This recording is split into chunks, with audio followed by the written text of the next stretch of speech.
little dragonflies, and welcome back to my drawing channel. Today we're going to be drawing a unicorn. It was something that a lot of my kids have requested, and I've been working at it for the last hour, trying to get it perfected down to what I think you guys would really like. I'm going to go ahead and show you what I've come up with, and then we're going to work on the drawing together.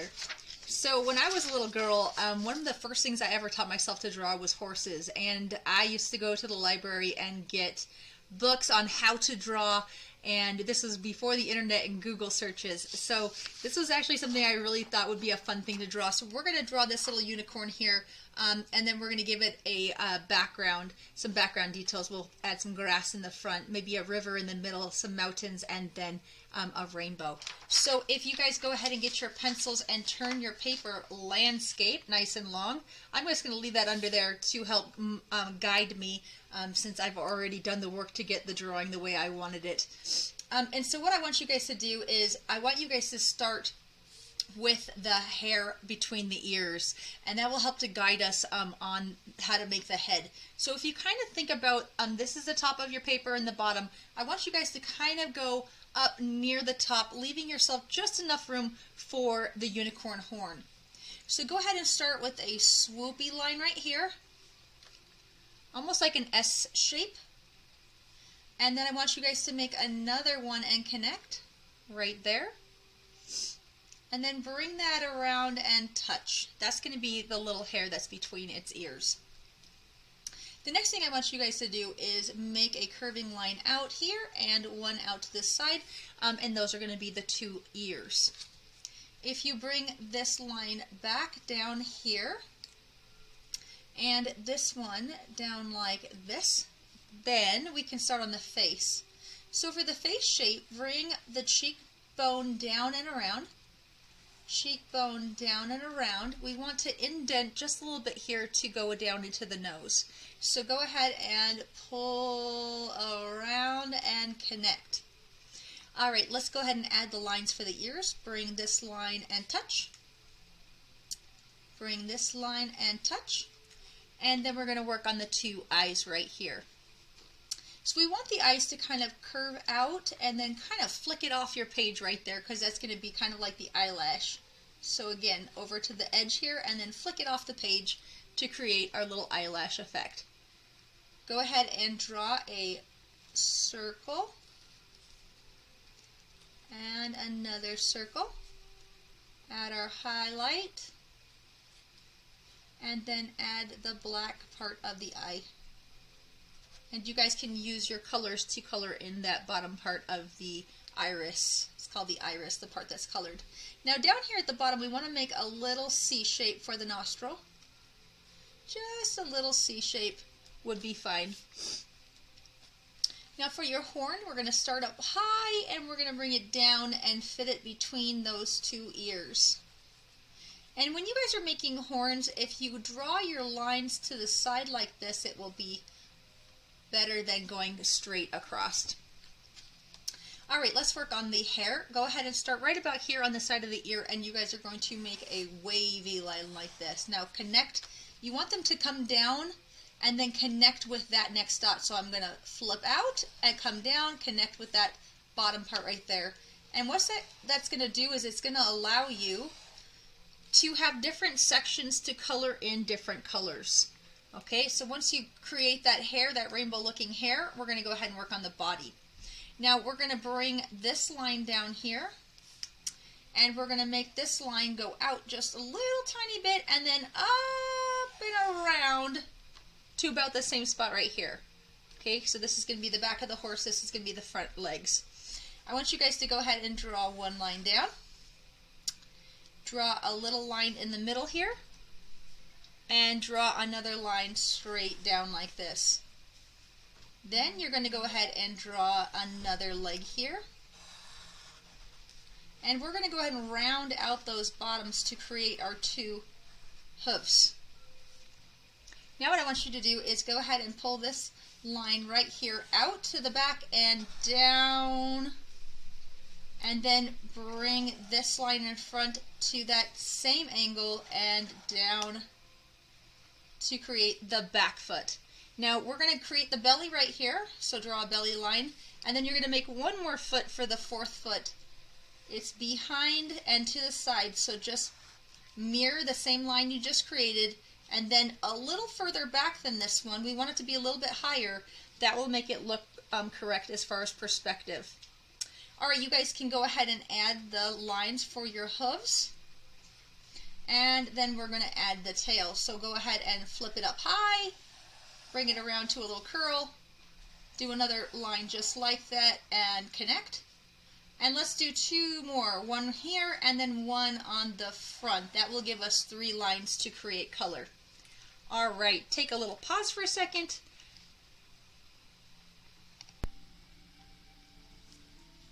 Alright, so what we want to do now is we want to add our background details. So we're going to start with our horizon line, and that's going to be along the edge of this river right here. So I'm just going to kind of give it a very slight wave.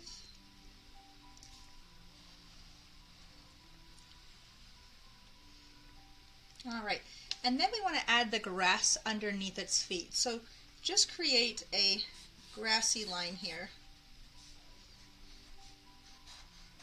You kind of want to go in between its feet and kind of think about where it's going to pop out next.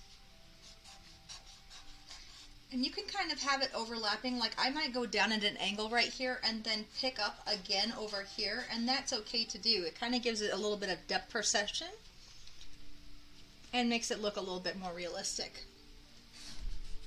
So let's just go ahead and bring that to the edge there. I might want to add just a little bit more right here. And we can add some more little grassy details in here.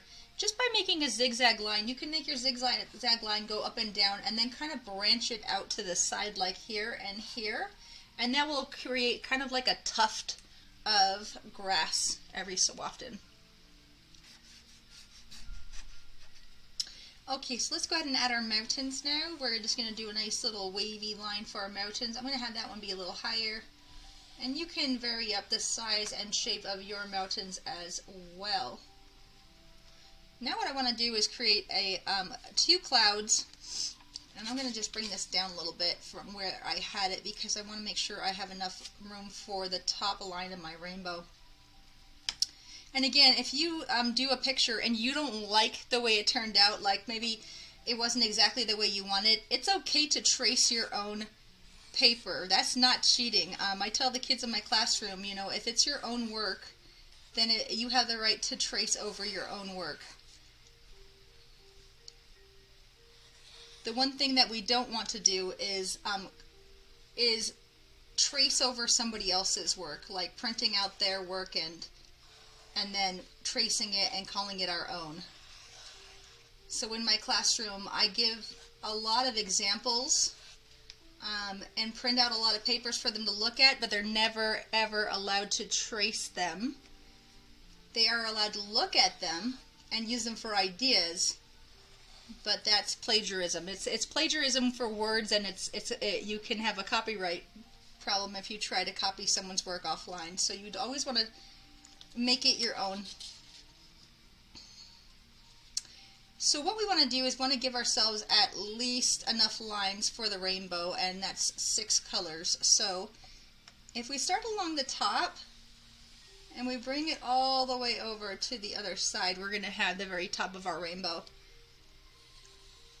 And we want to try our hardest to keep our lines about the same thickness. So I'm pretty much done with my original. I'm just going to keep it there to keep the marker from going through onto my whiteboard, but now I've gotten what I needed from it, and I'm going to do the rest of these freehand. So go ahead and pull your lines across. That's 2. That's 3, 4, 5, and 6. Should give us a good variety of colors. Alright, so what we want to do now is add our color, and I just got a brand new box of markers in the mail the other day, so I wanted to show you. You know, the markers that I usually use for some of my really professional type art is my Copic markers, but as most of you know, those are very, very expensive, and once they dried out, they started to dry out, I decided I was going to try a new brand. And that brand that I decided to try out is this one right here, which is the Winsor & Newton. Let's go ahead and look at these. So Winsor & Newton is actually a really well-respected brand that I remember getting a lot of my art supplies for when I was going through art school. And they do a lot of paints and things like that. So when you open this box, it actually opens on the side here and folds down, so you can see that you have like all your color choices are in there, and they kind of have them situated in color coordinated order. So you've got like all your yellows are together and your purples and your greens, and it makes it really easy to keep it organized.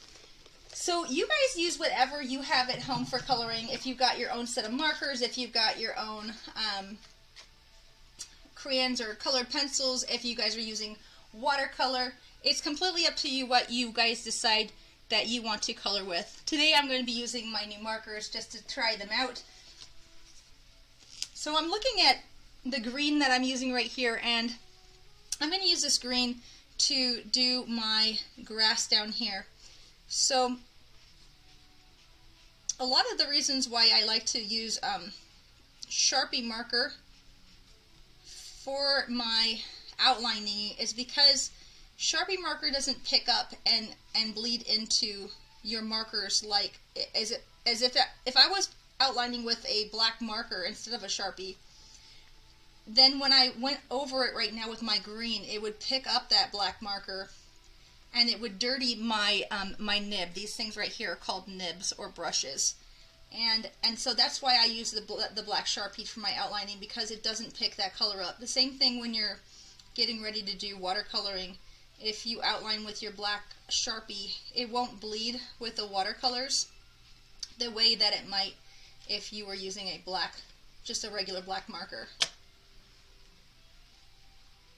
So I'm going to go around and I'm just going to kind of outline my area right here, because what that does is it allows me to go back now and make big long strokes. And I know I've explained before that when you're doing coloring with markers, you want to kind of choose one direction and stay with that direction. And that way then you're not going to have the effect of it looking kind of scribbly. So I'm going to just use my brush pen the same way I would paint, and I'm going to go and fill in one direction like this.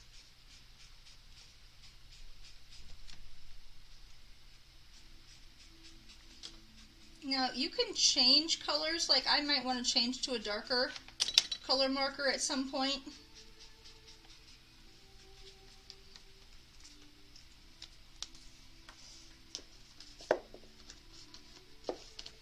So I'm just going to change to a little bit of a darker green now.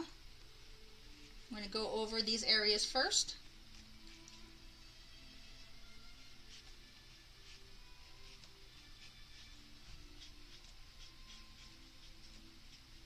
And then I'm going to add some of this color along the edge here.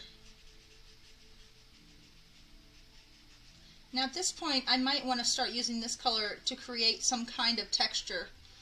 So it's okay to kind of like go different ways once you decided that that's what you want to do with your color. Like if I want this to start looking like grassy texture, I can start to pull out in different directions to create grass.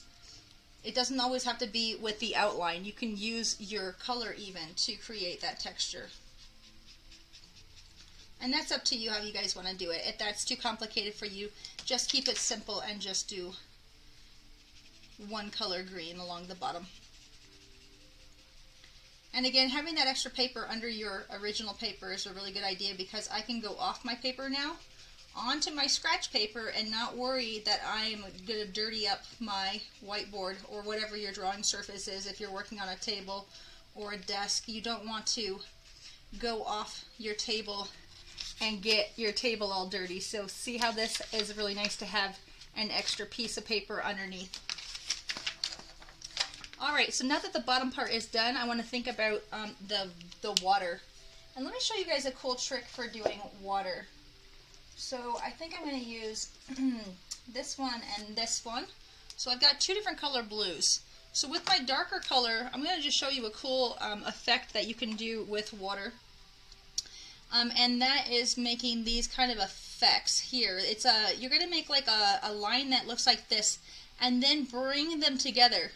So down and up, down and up, down and up. Now if this seems too hard for you, you can just color the water one color. But if you're one of my advanced students and you are looking for some new ideas for doing textures in the water, this is what I would suggest you do. So kind of think about what this is doing. It's kind of creating these different little shapes in the water, almost like netting. You're going to have to think about how it would go through the legs and how it would pop out. Bring them together, bring them out. And this kind of makes it look like ripples in the water. So again, it goes like this, up and down, nice curvy lines, and then bring it out and back up together. Out and back up together. And inside of those, you can always go back and add things inside. Like sometimes I like to go back and add smaller shapes inside of there.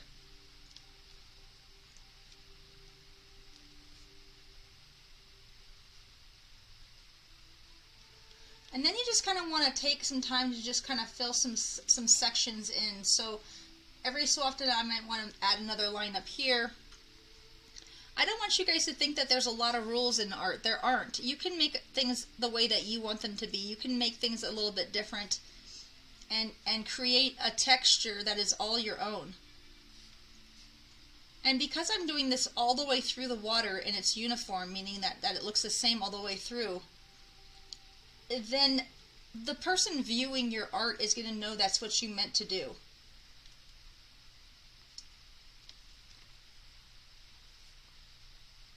So take your time and kind of look, where do you think it needs another little section? Like I think this spot needs a little bit more.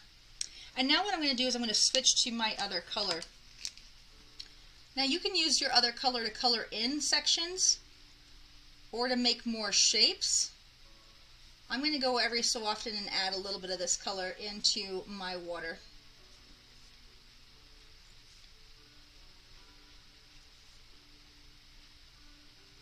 Again, you guys have to decide, where do you think you are in your coloring process?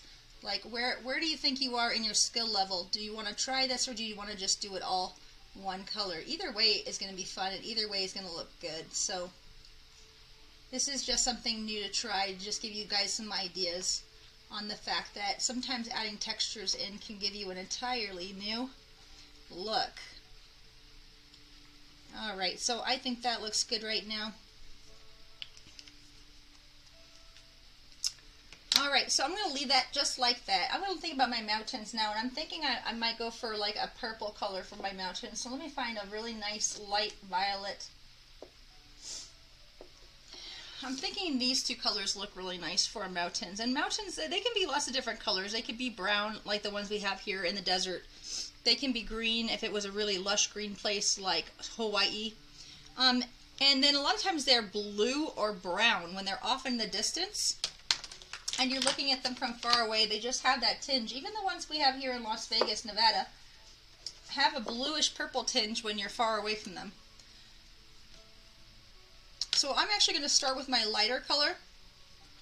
And these markers are really awesome because they have two sides. If you ever decided you wanted to get brush pens, they have a shorter nib side, and they have a side that is a chisel. They're called chisel tips, so that you can do like a large area. Like I might use that side to do the inside of my rainbow. But they act a lot like a paintbrush, but you don't have to worry about mixing colors or running out of water. Again, I want to kind of go, especially if you guys are using markers, you want to go in one direction. And I'm going to kind of map out some spaces here. Like I want my mountains to have a little bit of shadows. So I'm going to decide what side of my mountain is going to have the shadows and what side is going to be light. These are going to be the light sides with a lighter marker, and I want to have like an organic shape going down the center. Like if this was a real mountain, it wouldn't have a straight shadow. It would be kind of curvy. So on all my mountains, before I start coloring the light side, I kind of make a zigzag down the front of the mountain. And then I do one half a light color and I do one half a dark color. Again, if you're just a beginner, if you're very young and you're just starting out drawing, I don't want you to worry about these sorts of things. You can just color the mountains all one color. You can do them all purple, and that would be perfectly fine as well.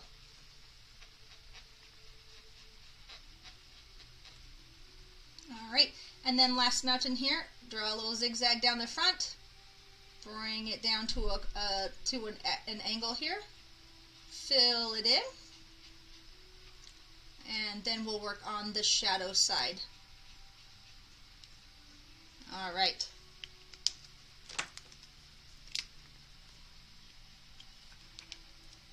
So let's, oh, you know what? This is a pink. Isn't that interesting? You know, I was talking to someone the other day and we were talking about how you should always have this extra piece of paper under here, not only to catch the things going off your page, but to try out your markers. Do you see how it looks purple but it comes out pink? That is very interesting. So something that you need to think about that I forgot about is testing the marker first, especially on a brand new box of markers like I just have right here. So I'm going to try this one out, and I think that's better of what I was going for. I wanted a darker purple. So try your markers out on your test paper. You can call that your scratch paper or your scratch pad, and that way then you won't run into the problem of putting something down on your final draft paper and then thinking that you had made a mistake. I was lucky this time because I can go right over the top of it, but if it had been a darker color and been the wrong shade, I would have probably been in a little trouble there. I will tell you guys though, if you make mistakes, or what you call mistakes, try to find a way to turn your mistake into something else. The other day I was doing a drawing and I was outlining, and I outlined right into the girl's arm instead of along the edge of her arm, and I ended up turning it into her bracelet. So let me show you what I'm talking about. I made a mistake when I was doing this picture, and I was doing the outlining of her arm, and then my outline went right into her arm. You guys see that little line right there? And I thought I had ruined my picture, but I didn't ruin my picture. What I did instead was I just drew a bracelet over that. And had I not shown that to you, you probably wouldn't even have noticed that extra little line in there. So my point is to try to make the best of your mistakes and turn it into something else. And guess what? Nobody's going to know but you that it was ever a mistake. They're going to think you did that on purpose. You would have looked at that picture and said, oh, those are really cool arm cuffs you put on that mermaid. And not even known why I had done it. So try not to be too hard on yourself when you do your art and your drawings. And take your time.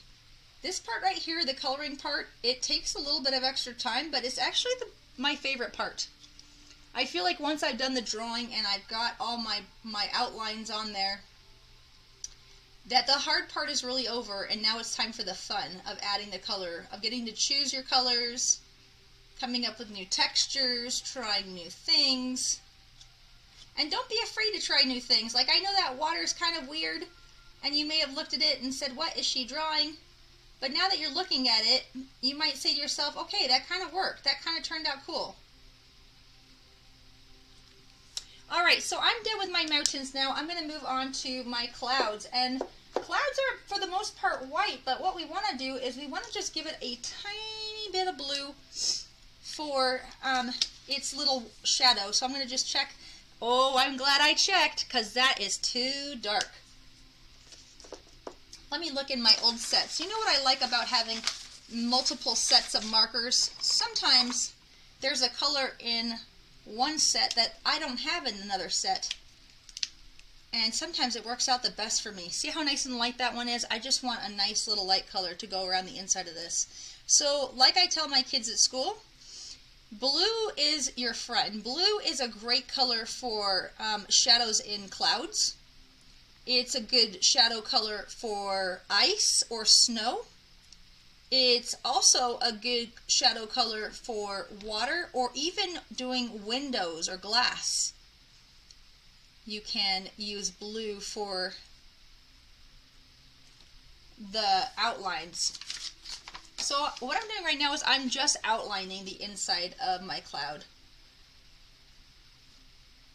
It makes it just look a little bit more real, and it makes it look a little bit finished instead of just leaving it completely white.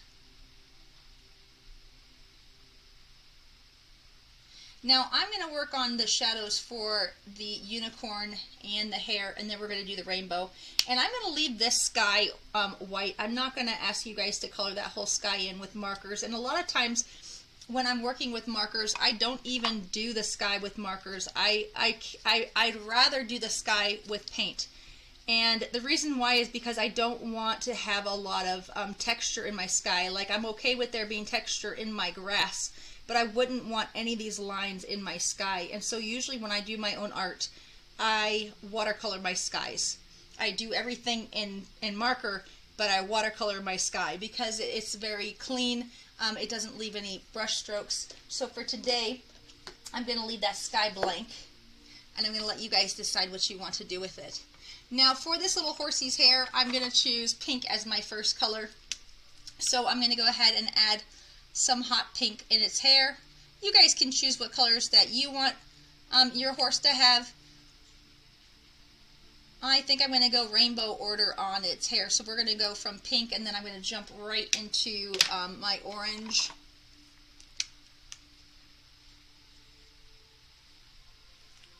I think I'm going to do like a golden yellow.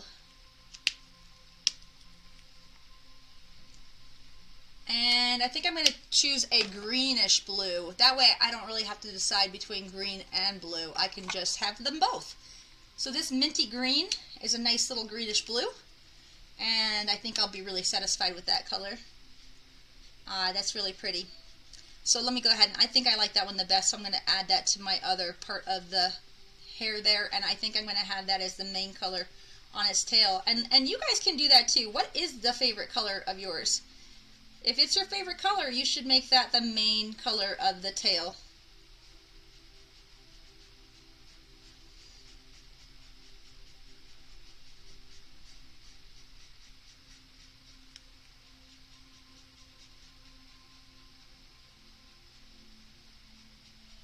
All right. I must really like this color because it's getting near the end of its life cycle here. Alright, so what I want to do now is choose my last two colors for here and here. I think I'm going to go with the pink and the yellow.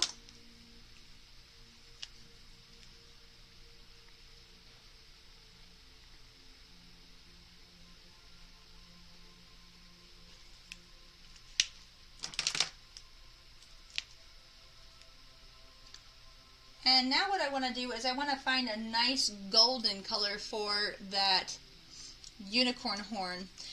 In fact, this yellow is actually looking really good, so I think I'm going to just do the outside of it. I'm just going to do a little tiny bit of it. I really want there to be a super bright highlight right down the middle of this. If it was a real golden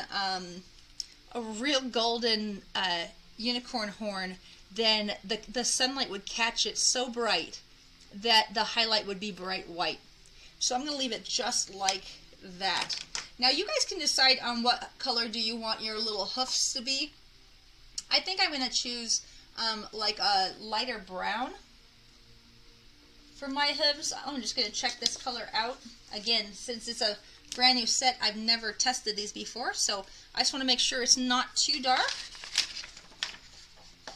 A lot of times a horse's hoof can be black or brown.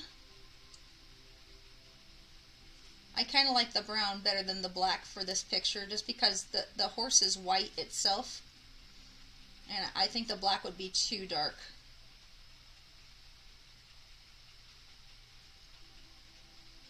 Alright, so the next part I'm going to do is I'm going to add the rainbow to the sky.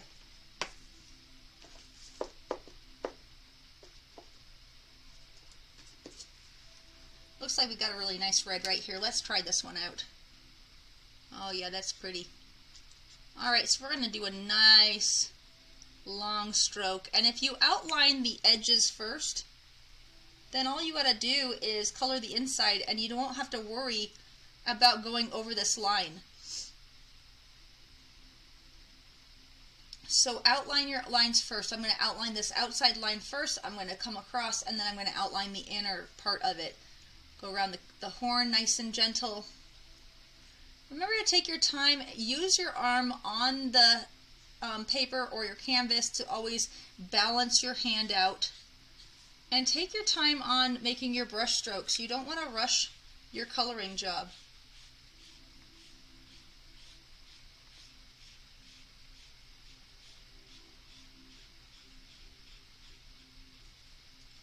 And like I said, it really doesn't matter what you're coloring with today, as long as you guys are having fun. That is the point. All right, I think I'm going to try this orange. Let's see what color this is. This is called Bright Orange.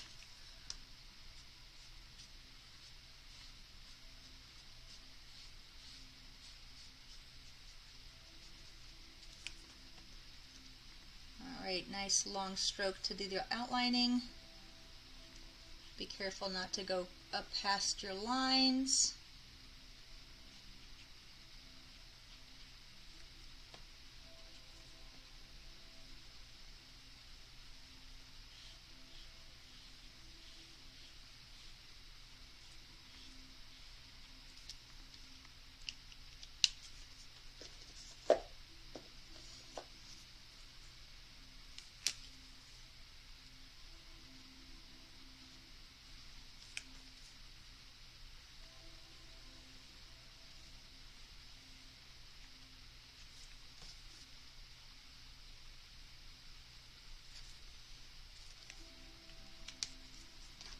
And you guys can feel free to choose whatever shade you want. Like I've got about 4 or 5 different green shades in this box to choose from. You choose whichever one feels right to you.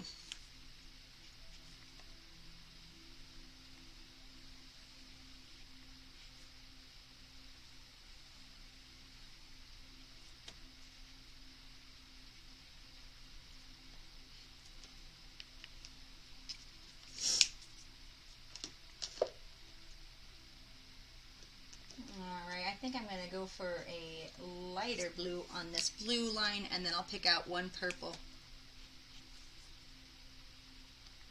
Oh, this is a nice blue.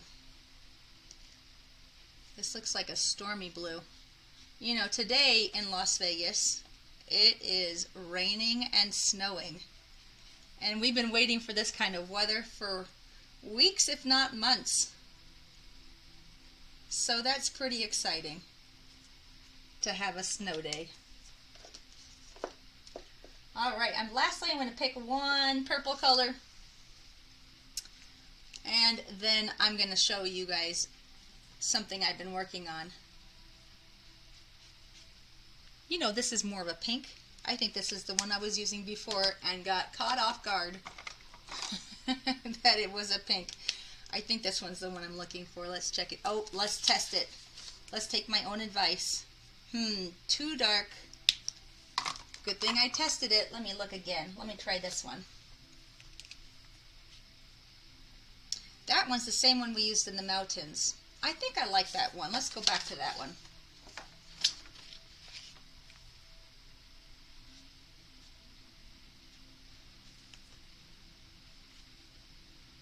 Alright, so we're almost done with our picture.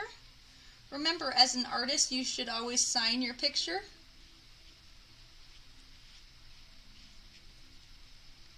So I'm going to find a pen, and I'm going to sign mine JSH.